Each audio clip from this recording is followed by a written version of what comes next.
Hello and welcome to Unleashed, the show that explores how to thrive as an independent professional. I'm your host, Will Bachman, and I'm here today with Justin Nassiri, who is the founder of Executive Presence. Justin, welcome to the show. Thank you so much for having me, Will. I'll also mention that Justin and I share a bit of a background. We're both nuclear Navy, both McKinsey, so we share a little bit of background. We've known each other for years. And tell us about this new company you've started, Justin. Well, I'll build off of that because the name comes out of some of our shared roots. In the Navy, I started my career at the Naval Academy, and as we were going through college and being formed into people who would one day lead men and women in the United States military, one of the phrases that came up time and time again was executive presence.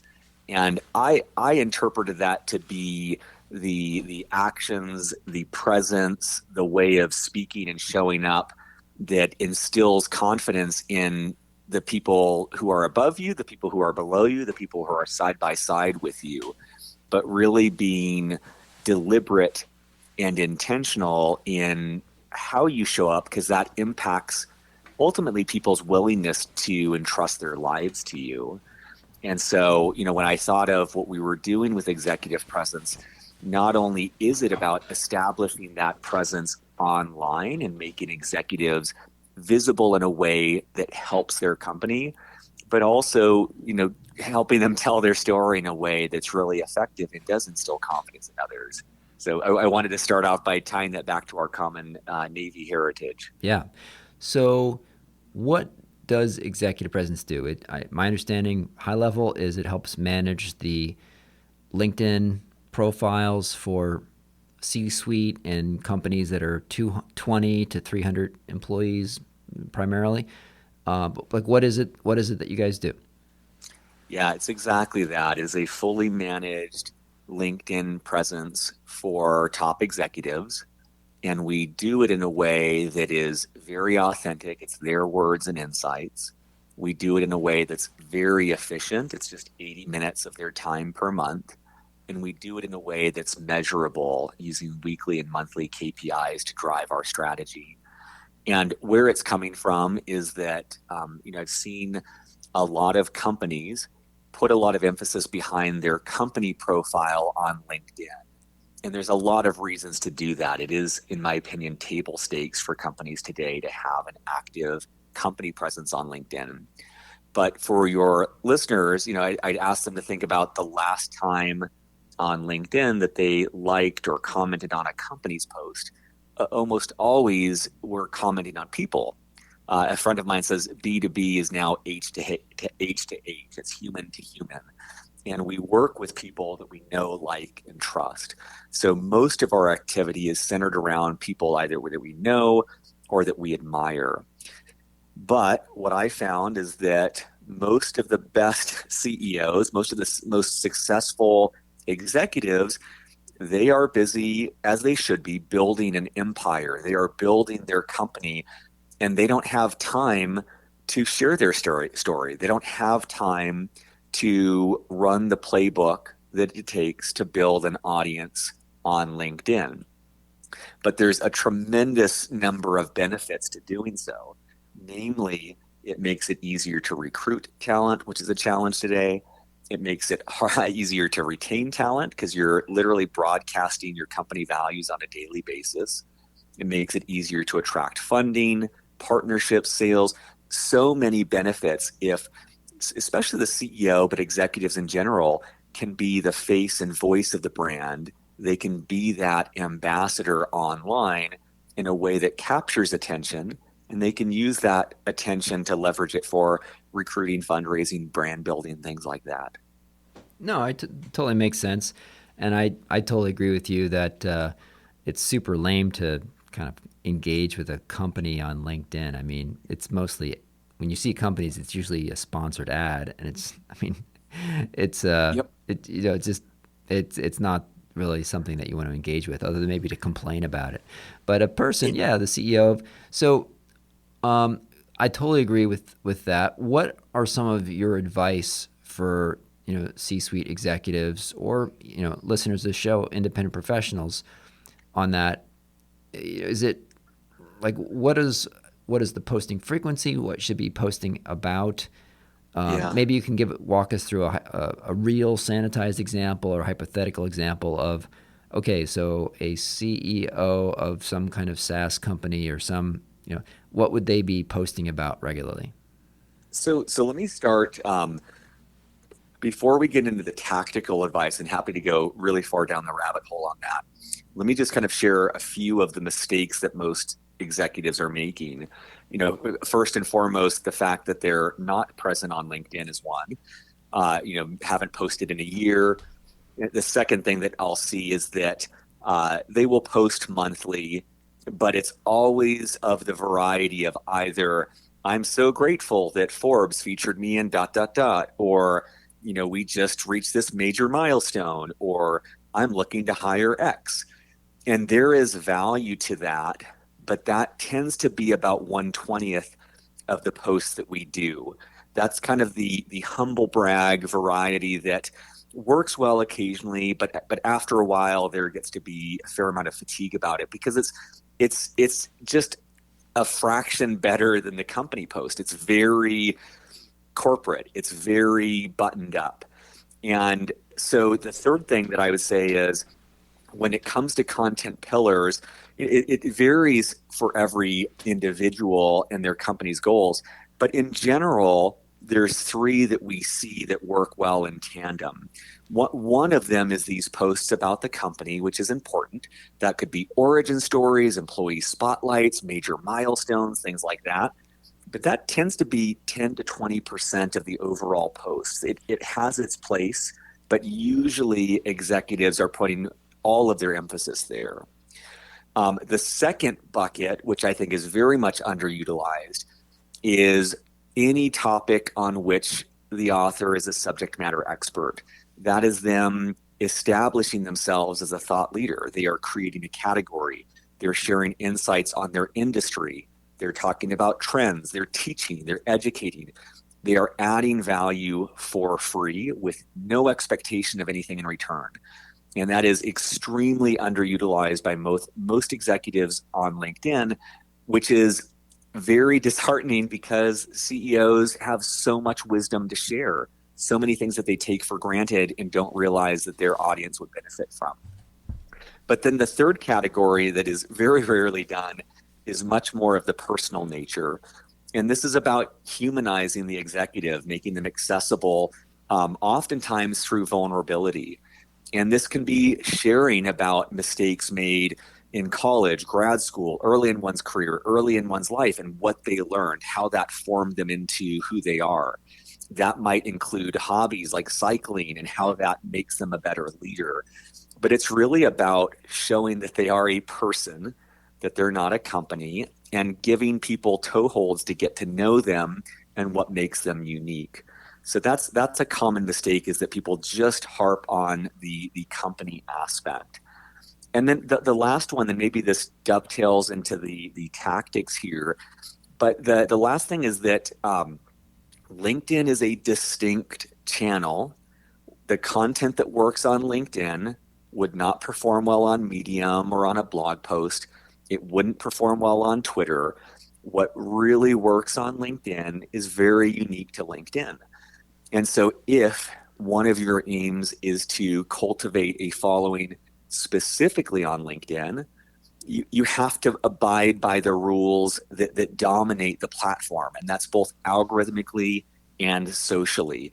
And happy to kind of go further down that of interest. But let me just take a breath here so I'm not doing too long of a monologue for you. Yeah, no, talk about some of those because it is very different kind of content. A lot of the content on LinkedIn, and I'm on there a lot, is very cringy. These stories about like, oh, my dad told me this story when I was young, and or just or the cop who like helps the grandma across the street. They're just like these like very kind of over the top that on Twitter people would just like tear it apart or totally laugh at it. But it's like, oh, I want to celebrate this because my boss is watching me, so I'll give this a plus or something.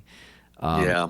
so but yeah. So So go tell a little bit more. Like, what are some of these social rules on LinkedIn about what content works and what doesn't? yeah, I think one thing is, especially if you're posting, which we see a trend that people who are most successful post 5 times a week, which is a lot. You can view this as experimentation. It's not, you're not trying to find the winning lottery ticket. You're learning your voice, you're learning what your audience responds to. You're almost figuring out how to tell your story, which is a lot of our executives. That's what one of the values we provide is extracting that. So don't feel like you have to get it right. And even as you said, like the cringeworthy stories, realize that part of this process is you are building your tribe. And that means there are certain people who will not like your posts, and there are a lot of people who will. So enter in with a mindset that you don't have to be all things to all people. You don't need everyone to like you. But the goal here is to be able to find your unique, authentic voice and to share things that are valuable to the audience you want to create. And if that means that some people cringe, that's okay. That's the essence of building a tribe is establishing that some people will not be part of that. And that's just part of it. So that's one thing that I would say. I would say that a couple of just tidbits that have helped a lot of people. One is a lot of people new to this will write like a solid paragraph, and it's very, very dense. First of all, algorithmically, LinkedIn will give you more visibility if more people hover over your post and, even more importantly, click on the see more button to expand it. And so you have 3 lines of text to entice people to read more. And this is not about clickbait, but this is about just good storytelling, of drawing people in, of providing a hook that catches their interest, that stops the scroll, and gets people wanting to dive in more. Very often, what I see is people are just starting with something that's either obvious or not interesting. That's why the "so honored that Forbes featured me" is just, it's like we've seen it, we've heard it, it's kind of done. But if you start with something that is surprising, like one of my more successful posts was that one of the best pieces of advice in my company that I didn't follow didn't come from an advisor or investor, it came from my lawyer. And so it's kind of for people interested in entrepreneurship, which is my audience. It draws them in. It's starting to be something a little bit more surprising. It stands out. Um, Another just tidbit of the social mechanics is when someone comments on your post, that's an indication to LinkedIn's algorithm that there is something valuable here. But if you reply to that comment, it does a couple of things. First of all, it's just polite. Someone has taken the time to comment. And so acknowledging that is a great social thing to do. It can lead to more reciprocity. It's incentivizing that behavior. Second of all, it helps the algorithm because now you have 2 comments on there. But third, if you can in some way continue the conversation, either build on what they said, respond with a question, treat that comment as a genuine opportunity for dialogue, of deepening a concept, that's a way to add more value. But also, if there gets to be this back and forth, your post will get more visibility.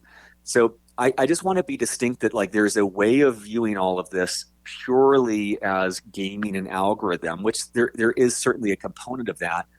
But if the intention of LinkedIn is to spark meaningful dialogues around business related topics, that's a way to do so, is to find people who find your content interesting and engage them in a dialogue in that comment section that others can benefit from. So those are a couple of thoughts. And one other question that I just get really frequently is the medium of posting, photos, text, videos, things like that. The one piece of advice I would give there is that the most important thing, this applies to podcasting, to investing, to exercise, the most important thing is consistency. So I would recommend to aim for 5 posts per week. And so if the medium slows you down to that end, you shouldn't do it. If video takes you a lot of time that you don't have, don't start with video. It's just not going to allow you to be consistent. But beyond that, pick the format that you're most comfortable with. Some people are great on videos. Some people have amazing photos that capture people's attention. Some people are better at writing. Play to your strengths in the way that you find your voice and share your story. Yeah. So let's talk about the service that your firm offers, and you know, maybe give us a sanitized example of an exec and what you started with, how many followers, and then what sorts of content you help them post, and how this 80 minutes per month thing works. Yeah, I'll give you a specific example. I will anonymize it for the client's safety, but there was a client who started in January with us, so very recently. He approached us with two objectives. The first and foremost was fundraising. He had bootstrapped his company to $50 million. They were doing their first institutional round. He was about 70% complete. He wanted to get that to 100% complete. And so part of his intention was to elevate his profile as a thought leader and attract investment. And then the second point would be recruiting, which would be obviously the next major thing that they're focused on. They're about a 100-person company, and we're looking to grow substantially this year. So his first post with us got more views than the sum of every single post he's ever done prior to that, which is about 2 years. Incredible amount of visibility. And just for context, I know that we are all so steeped in what we're doing day to day. The truth is, most of your friends in your network have no idea what you do for a living. They have no comprehension. So right out of the gates, we saw so many people that he hadn't spoken with in years just excited. They had no idea he had started a company. They had no idea he'd been so successful. So that activation of the network was pretty immediate. But the reason I like this example is it's so extreme that within 6 days of starting with him, he got an inbound from $1 billion company in his space. The subject line, we have this in our case study, the subject line of the email had the word acquisition. And he was able to say, hey, we're fundraising. And they put $2 million into their round. So literally topped it off to the point that they wanted for this $10 million round. So that's an extreme example of someone wanting to elevate their profile for investment. And it did exactly that. But there's, countless other examples around hiring someone within their network saying like, oh, I see what you're doing. You should talk to X. That same formula works for partnerships, for other things. So we always give weekly metrics around things that you asked about, like followers, views, likes, shares, things like that. I would encourage anyone who takes this approach, yes, be tracking that, but you have to tie it back to a business outcome. Hires, fundraising, partnerships, sales, things like that. And the reason that's important is, as on any ecosystem, there are short-sighted hacks that people take when playing to metrics. There are ways to get a lot of followers who have nothing to do with your business, who will never translate to anything. And so make sure that you're not taking short-sighted approaches that will look good on paper and for your ego in terms of likes or comments or things like that. Pods, this concept called pods is a specific example we could talk about. But it has to serve the greater business outcome. And that's why we're really intentional about slow, deliberate growth that is 100% organic without any short-sighted hacks. How does your kind of 80 minutes per month thing work? So what do you like interview the exec and just get a lot of, their thinking, and then you turn that into some series of posts, or how does it work? Yeah, we are interview centric. So in our onboarding process, we establish their content pillars and really figure out what's going to resonate with their audience and their goals. And then based on that, to be most efficient with their time, most of our clients do not like to write. Most of them have very limited time. So we use an interview format that plays to that, where we ask questions designed to evoke the stories and insights that we know based on their strategy is going to work on LinkedIn. So their time is just about an hour with us a month where we ask these questions, and then we take care of, of everything else. We write the posts, we publish the posts, we engage with people who comment, we send out connection requests, we have an outreach strategy. Every post that we do uses to use a McKinsey phrase, a MECE system of tagging. So mutually exclusive, collectively exhaustive tags that we apply that would allow us over time to say, okay, what are people responding to? What's the length of content? What's the topic? What's the intention? What's the subject matter? And so that allows us on a month to month basis to set a new strategy to say, hey, this is what's working. So we're going to expand your portfolio of content around this. But we work with a very specific type of person, and that is someone building a high growth company who does not have a lot of time. And so we've really optimized our processes around requiring the minimal amount of time from our clients and doing things that are brand safe and appropriate for them that will help them build their following. And then are you posting every day on their behalf? It depends on the client and their strategy, but in general, we start with 5 posts per week, and that's every single week. At the 6-month point, if they've hit a certain follower count, we will usually increase that to twice a day, so 10 posts a week. And we generally expand to things like LinkedIn Lives for job positions. We can start to expand to a newsletter offering. There's a lot that we do beyond that. But generally, those are kind of follower count gated to kind of make sure they're hitting certain milestones before we expand things on their behalf. Interesting. And so you really design this around some specific goals, not just, like let's get lots of followers, but you're either trying to get funding or customer inquiries or hiring, and of being able to reach more people for job posts, for example, getting that word out there. Yep. Number one is hiring. That's like the number one reason people come to us. I would say the second one is we tend to work with companies that view themselves as creating a category. And so this is a way through which they can create a category. They can define that. They can become one of the thought leaders in that space. And that's usually tied to some sort of funding milestone as well. And then third, I would say, is just general brand building, business development, customer acquisition, things like that. So are all the posts mostly around, I guess you mentioned earlier, some of it will be these personal stories, but is it a lot of, I don't know, if the company's in some SaaS, like security space or something, would it all be related to that topic of here's my latest thinking on, this security thing, or reacting to some news event, or, just reminding people, like, let's say, just give us an example. It could be sanitized of what are the types of things that you would post about every day, Yeah. So I want to stress that it is one part art and one part science. So there's not one strategy that works for everyone.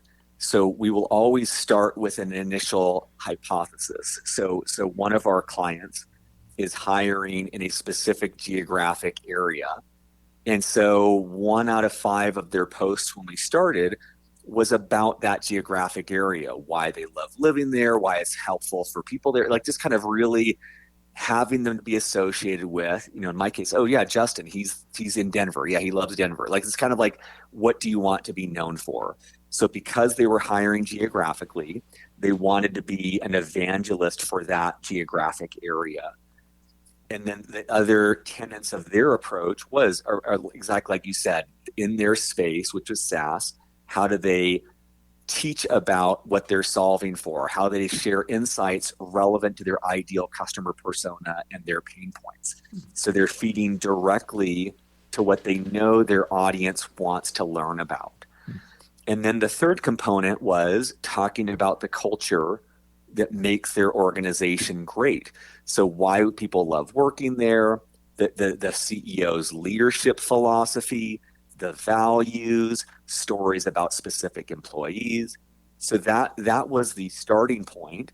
But over time, in that specific example, we found that the thought leadership piece worked best. So we started to do a lot more of that. Hmm. And 3 months from now, that might not be true. So I want to stress that there is not one formula that works for everyone.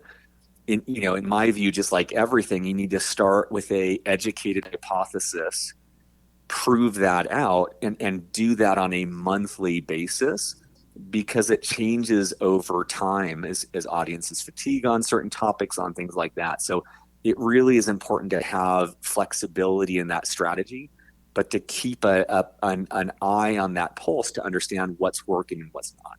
Hmm. Hmm. That's surprising to me.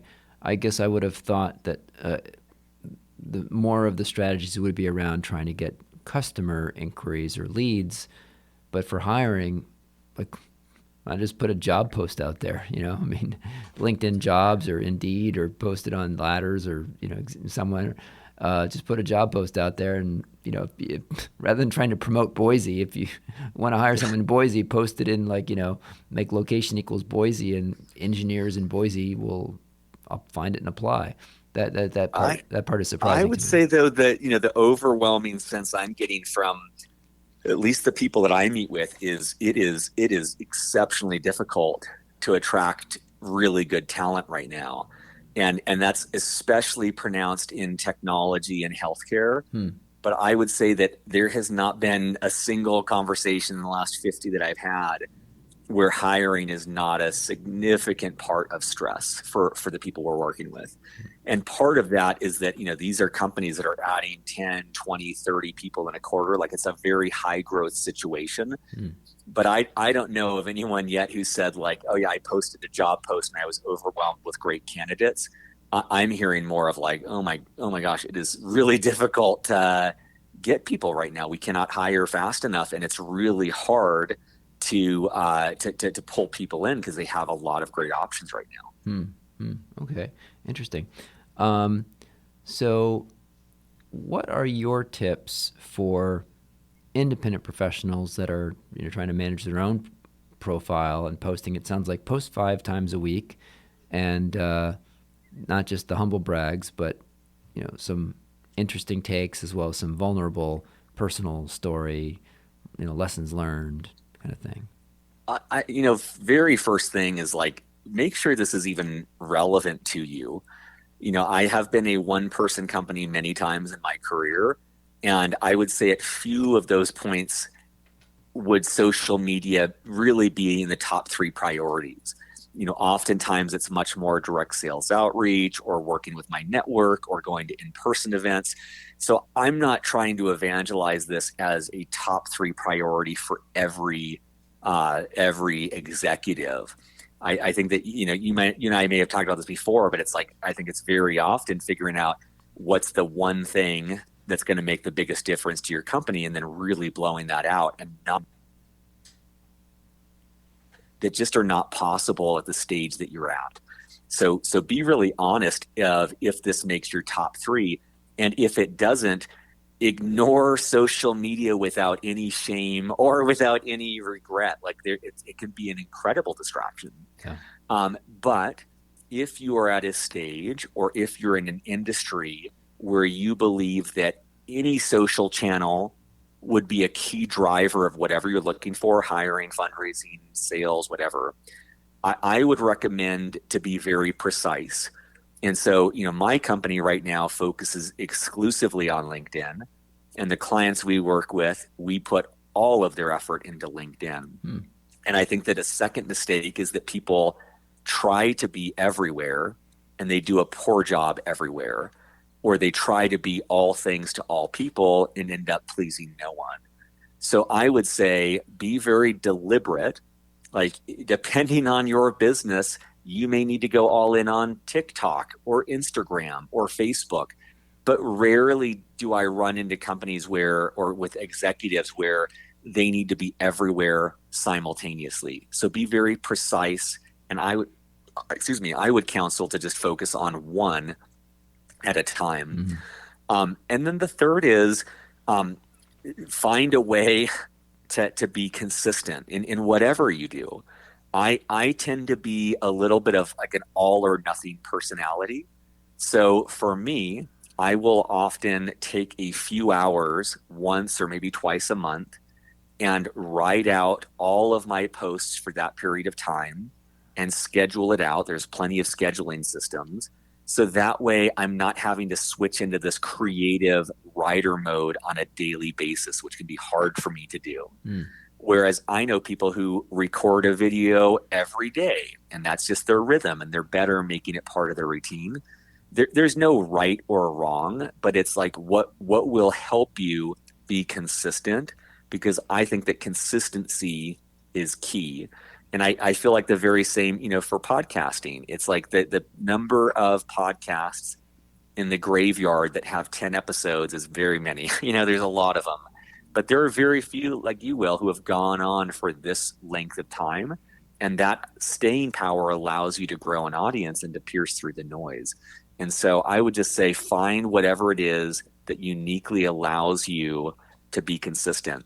And one other just tactic there, I use Evernote quite a bit, but I will very often be at a red light and I will have an idea or a thought, or I'll be on a sales call and someone will say something I find interesting. I'm just a really big advocate to just make sure you take that second to write down that idea, because that's what I'm going to. I'm just kind of looking back. I'm like, oh yeah, there was this conversation. Let me tease something out there. Oh yeah, I remember this person said this. That made me think about that. So it's just kind of having that repository of value in your own ideas. So when you have the room and capacity, you can go and take it further. Yeah, I totally agree with you on capturing the thoughts when they occur to you. I use Yeah. Evernote too. Yep. Um, do you guys have is it bespoke kind of pricing for each person, or do you have more of a standardized pricing that you could share with us? I would encourage people to reach out. The reason I say that is on literally on Monday we changed our pricing based on the demand that we've seen, and just it's very important to me that as we scale, our quality doesn't suffer. So we're at a point where we just increased our prices just to give us some breathing room and really sift through people who are really wanting to do this. Good for you. Yeah, depending on, the people 10 years from the future now listening to this podcast, my intention is to certainly find ways to serve smaller and smaller companies. There's almost a greater need for this the smaller the company is, as you need to make noise. But right now, we tend to gravitate towards companies that have at least seed funding or Series A. It's several $1,000s a month as a starting point. And so, I always put myself back. My first startup, Storybox, I raised $3 million from Google's chairman, Eric Schmidt. First thing they had me do was pay a PR agency $10,000 a month to help us get in all these magazines. That's kind of the world that we're playing in, not nearly 10,000 a month, but it is those companies that see the value of cultivating a brand and are willing to put time and money there. Yeah. And, myself as an entrepreneur, I wouldn't have done that most of my career. I would try to do it on my own, and there's some pros and cons there. But we're looking for those CEOs and executives who are really trying to make a splash, define a new category, attract a lot of attention, and are willing to prioritize this. Sometimes it's even a bigger contribution that they're spending an hour and a half a month on this. Like that could be a really big ask for a lot of our clients, but we want to make sure that they see the value so that they're going to continue to do it. Yeah, makes sense. Where can people find you online if they want to learn more? LinkedIn for sure, Justin Nassiri. It's a pretty unique name. But our website is executivepresence.io. And there's a request form there that gets to us as well. Fantastic. Justin Nassiri, thank you so much for joining. We'll include that link in the show notes. I appreciate your time today. Yeah, thank you so much for having me, Will.